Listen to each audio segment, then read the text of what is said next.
We did have a mm, charge reconciliation process. When we went to Cerner about 5 years ago, we did create a process that managers had to work through because we understand the importance of charge capture. It probably was not the best because it was manual. It was hard to keep people accountable to that process.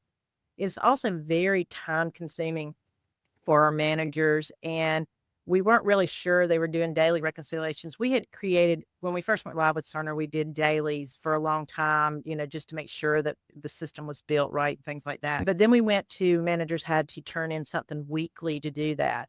And, some were good with it, some were not. It was very a manual process to see were people doing what they thought was a true reconciliation, which you're not gonna be able to do all that in a manual process like you could in an automation. So that's a little bit about where we were with the very Mhm. manual reports out of DA2 and things like that with the managers to reconcile that on a say a daily basis, but more likely a lot of times it was weekly with some of our managers.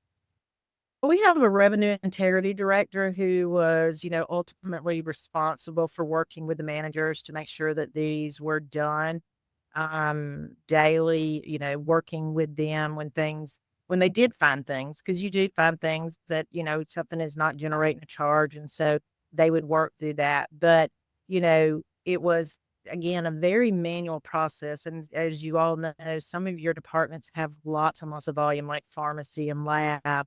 And, those can be overwhelming for them to manage and know, are they really getting the charges in like they should? Um, so, she was having to do that along with all of her other responsibilities, helping those managers try and keep up with their charges daily. So it was, sometimes it was probably inconsistent and sometimes probably not as accurate as it could have been.